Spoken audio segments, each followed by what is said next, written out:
নমস্কার বন্ধুরা, মণিকর্ণিকার কিচেনে আপনাদের সবাইকে স্বাগত জানাই।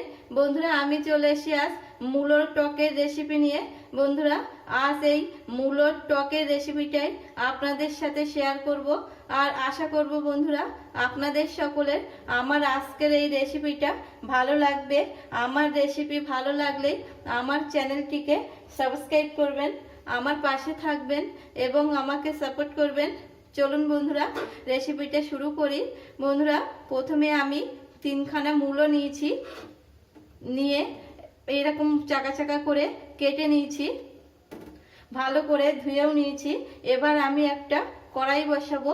প্রথমে মূলোগুলো আমি সিদ্ধ করে নেব। কড়াই বসিয়েছি, কড়াইতে জলও দিয়েছি। এবার আমি কড়াইতে মূলোগুলো দিয়ে দেব।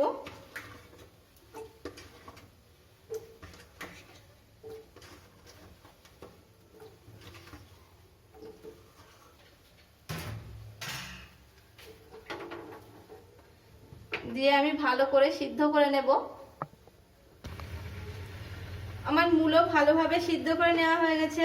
এই মূলোর মধ্যে আমি একটা পাকা তেঁতুলের পাল্প রেখেছিলাম, সেটা দিয়ে দেব। আর দেব স্বাদ মতো চিনি।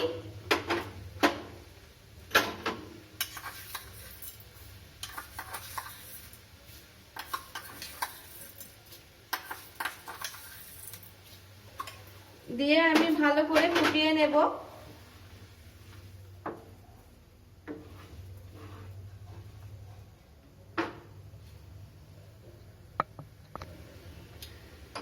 এবার আমি স্বাদ মতো পরিমাণ মতো হলুদ গুঁড়ো দেব আর স্বাদ মতো নুন দেব। দিয়ে ভালো করে মিশিয়ে নেব।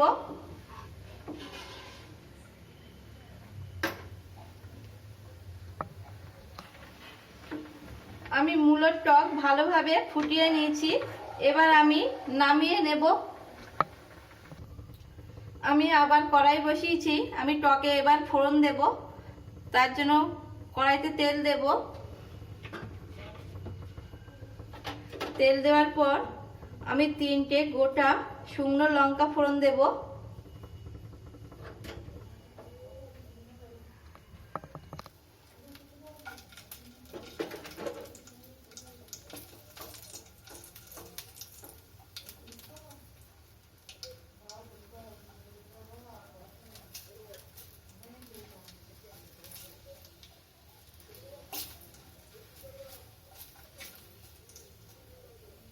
এবার দেব আমি হাফ চামচ 5 ফোড়ন।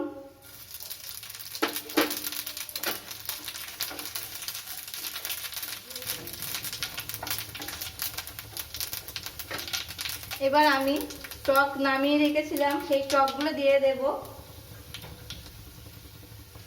কড়াইতে দিয়ে দেব টক।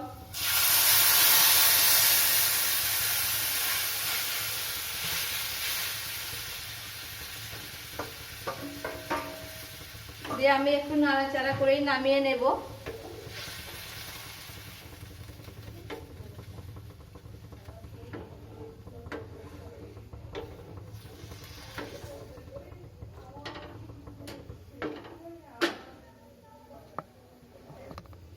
আমার মূলোর টক রেডি হয়ে গেছে। এবার আমি নামিয়ে নেব। বন্ধুরা, আমি মূলোর টক নামিয়ে নিয়েছি। আশা করব বন্ধুরা আমার আজকের এই মূলোর টকের রেসিপিটা আপনাদের সকলের ভালো লাগবে। আর ভালো লাগলেই আমার এই মূলোর টকের রেসিপির ভিডিওটাকে লাইক করবেন, বেশি বেশি করে শেয়ার করবেন। আর বন্ধুরা, আপনারাও বাড়িতে একবার ট্রাই করবেন। ট্রাই করার পর আপনাদের কেমন লাগলো আমাকে কমেন্ট করে জানাবেন।